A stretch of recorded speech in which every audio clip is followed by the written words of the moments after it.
Hi everyone, it's Jean from the Inky Studio. Welcome back.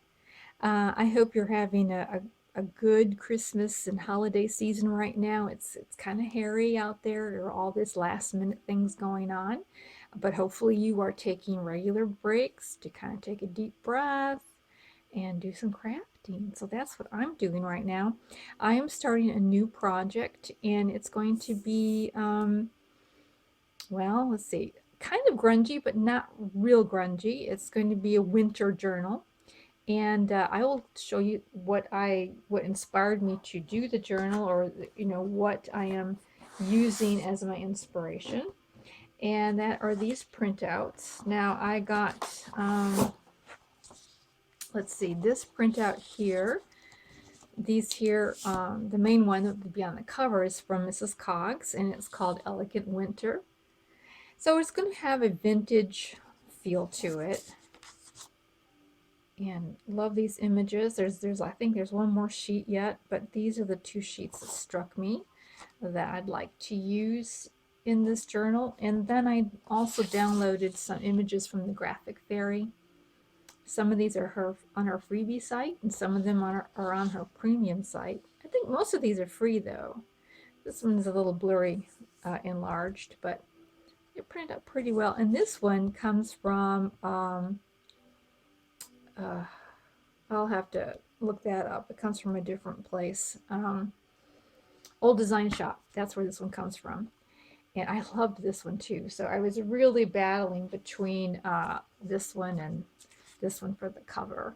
This one won, mainly because it's more probably matching with the style of the other printouts. But anyways, these are the inspiration for the journal. And so I do want to use fabrics. I want to incorporate some fabrics. So I went through my stash and came up with these three. These three fabrics that I think I'm going to incorporate inside and on the outside of the journal. I also pulled this one. I thought was very interesting. It has sort of that silver quality reflecting to it, kind of icy looking, I felt. So I might put that in there too. Probably not on the cover, but somewhere might be incorporating that. And then of course black is always, goes with everything. And kind of like this fabric too, kind of that gray,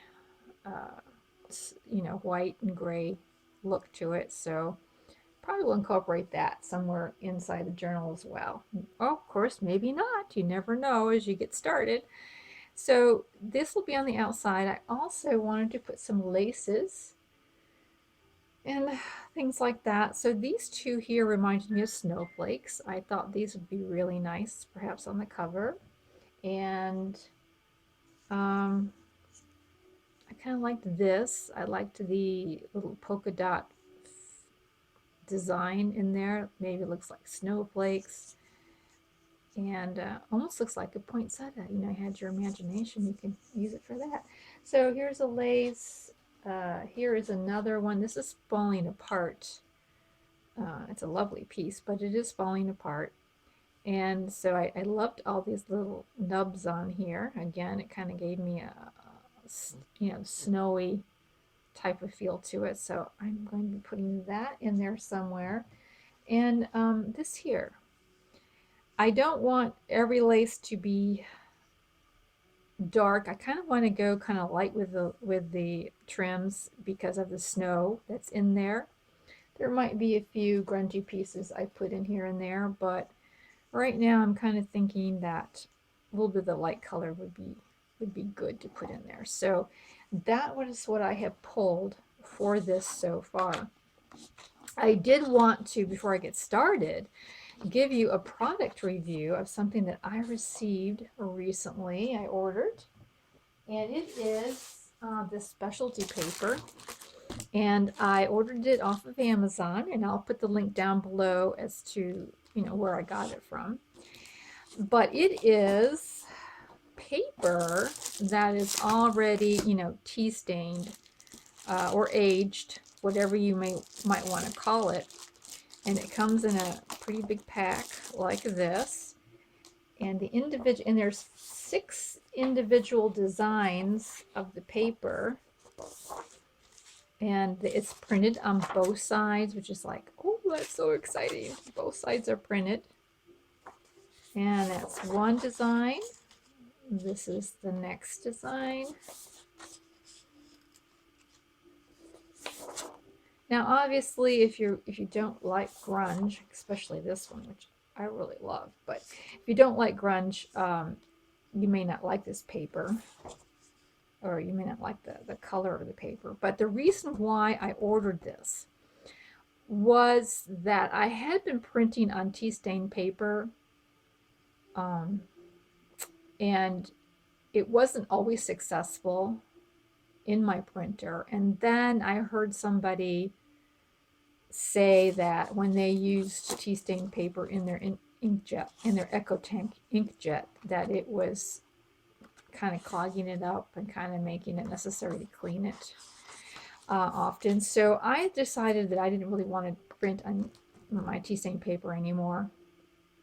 But I did like the look because I have those ink saving digitals where the background's all white and then you have like just the black or just the printed part.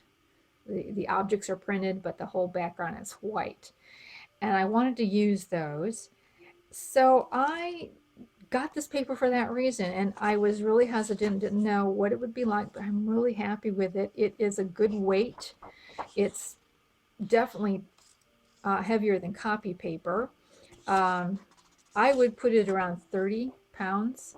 Now, in the description, they said it was 55, but I don't believe it is because this here is a 47 weight, and this is this here. So I don't know if you can see that this has, this kind of like flops down. I know it's kind of hard to see in here, and this one has a little bit stiffer. So I don't believe it's 55. To me, it's more like a 30, 32 perhaps, but it is still a good weight. And it's also printed, when I put this in, I don't have a border. So here is one of those ink saving digitals. And, because there's no border, it's just really awesome that it goes all the way to the edge for me.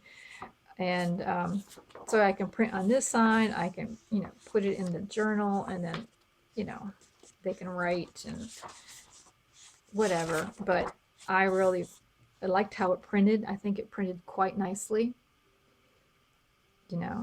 quite cleanly. It is a matte finish. It's not glossy, because some of those papers in there, I had read in their description that they were kind of glossy. And so I didn't want glossy. So it is a matte. And here's another one that I printed out onto this paper. And then here is a design, and I used this particular sheet here for it. The background was like a real light ivory with the red on it.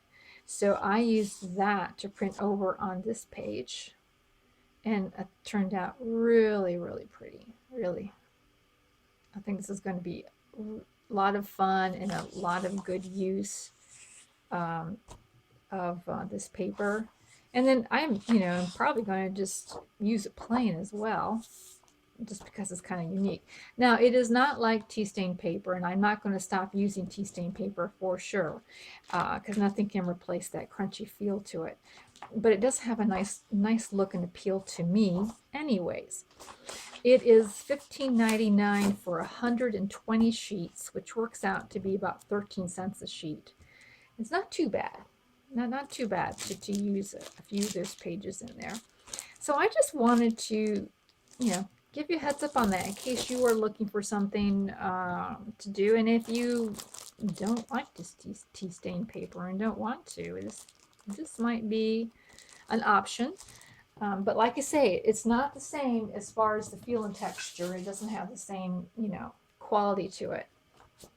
But it's working for me, and I just wanted to share that with you in case you were interested in that.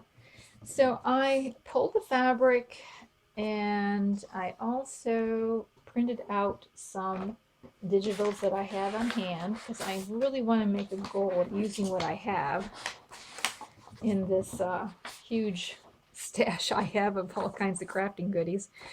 So I pulled these out. This is from the Graphics Fairy. This is from Digital Curio. And this is Artie Mays in her winter, one of her Christmas kits. So I just pulled these out here to kind of, I wasn't really happy with this. I don't know. We'll see if I use that. But I wanted to get some white. I wanted that contrast of the white and the grungy together. I think that would be really, really nice inside this journal. So these are just those papers that I've chosen to scatter it throughout. Now we'll get started. I am just going to start on the cover today a little bit. And well, first of all, I need to assemble actually the cover itself. And so I love using these. Of course, I have quite a few of them, but I do love working with these. These are 6x9 envelopes. I got these at Michael's a while back, and they're craft envelopes. And it is one of my favorite things to work with. I just like it that it's, you know, got body to it and it's pretty firm like that and everything. I think I'm kind of like, there we go. So I am going to glue this together, and this is the way I like to do it. We're just going to come like this and set this crease inside this crease. Get it all nice and even, and hold it down and just do this on this side. Now craft paper, you do have to kind of go over it a little few times so that the glue grabs in there. Oops, I'm sorry. I don't want to be out of frame. And we will just now glue up this side. Now by gluing it this way, you have a nice pocket on each side that you can slip in from either cover. You can, you know, make a slit and then have a pocket, which is probably what I'm going to do. There. Now what I also like to do with these is I like to make a spine, more so than, you know, this here. I like to make a little wider spine. So I'm going to score it about not quite a ½ inch on each side, just a little under a ½ inch, a little more than a quarter, little probably that would be 3/8, right? Yeah, that would be 3/8, about 3/8 of an inch on each side. I am going to score this. So I have a huge scoring thing, and I'm going to go and do it and come right back. Well, it did end up being 1/4 on each side. Sorry, the scoring board was divided up into 1/4 and 1/2. So it was a 1/4 inch on each side of the middle seam. And so you just want to get a really good score down there. Over like so. And so now you have a little spine here to, you know, help fit in some of your papers, you know, just a little bit more. And once you sew them in, you know, in retrospect, I could have probably put a bead of glue right where the seam was on the inside, because this will puff up a little bit. But once you sew in your signatures, you know, it all goes together. So this is then the cover, the cover. Now decide on the pockets.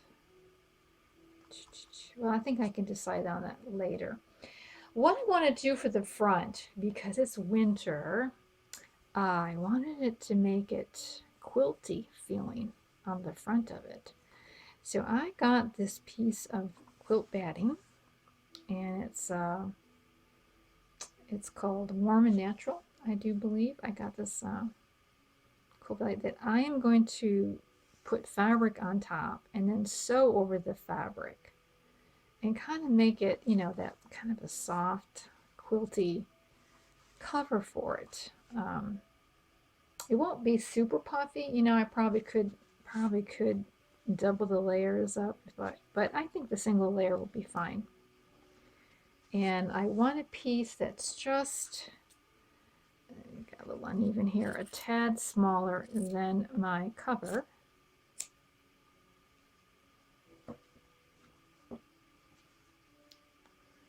All right, and I also want to know where my digital is going to lie. So I am probably going to be putting the digital on like this. I tend to like it rejawed that way.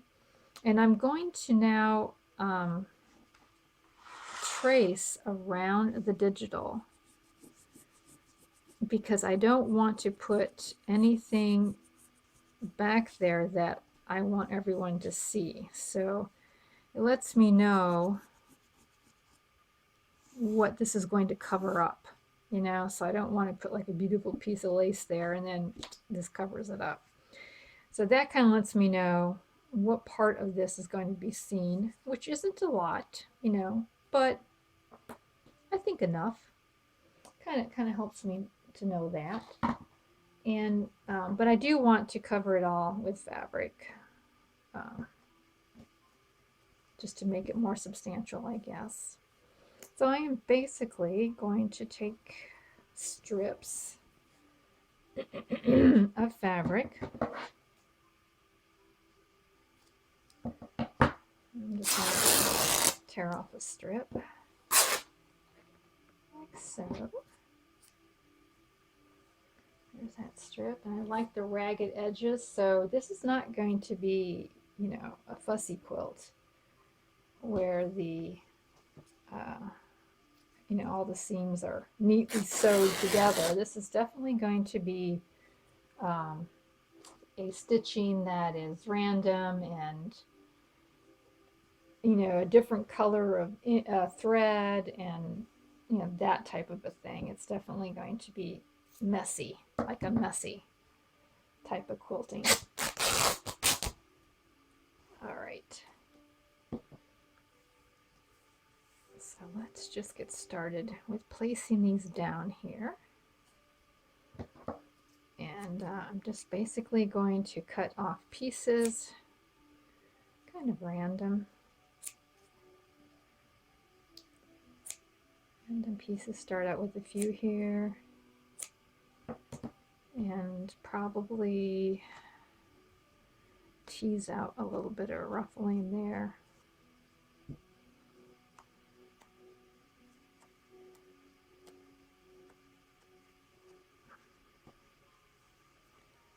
Just place them down.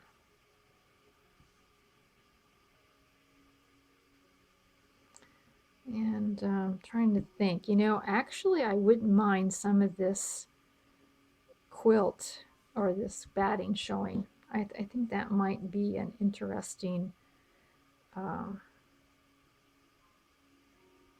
of it. Let's just put this down like this. Now I do think I want another piece of color in there. I think I will grab, or no, actually, I think I may leave some of this open to put in some laces later on. Yeah, I think that'll be a good idea. So I'm not going to do this all on camera because, you know, I can't imagine that as exciting to watch. So let me step aside and finish getting these things placed down. Well, I have a change of plans. I thought I was going to do a patchwork type of thing, but I'm just not feeling it. I don't think that really helps with this photograph. Or excuse me, this painting, this digital. I'm not feeling it. So I decided that I wasn't going to do the patchwork look. And this won't go to waste because I am going to be using it throughout the journal on the inside. What I thought looked best, and of course this is how it goes. You know, you have an image in your head of what you think it's going to look like, but when you start experimenting, well, different things pop up. So I liked this. I thought this was just better. I think it highlighted her better. Um, you know, the pine trees in the background, and just liked it. And then what I'm going to do is I'm going to take a piece of this red because it really does match her coat very well. I'm going to make a little ruffle with it and tuck it someplace. And I'm eventually going to be putting up the snow, this medallion looks, reminds me of a snowflake. I'm going to be putting that on someplace, and then I have some of this white crocheted trim that I think would really help highlight the fur on her coat. So something like this is what I'm going to be doing. So I will see you next time, and I will probably work on sewing this all together, and we'll just go to the next step. So thanks a lot for watching. I really appreciate it. Please consider subscribing to see how this little winter journal is going to turn out. And you just have a good time during this season, and please don't stress. Although I know we're told that a lot, but there are moments, right? There are moments. So find some time today to do some crafting, and we will talk to you later. Bye.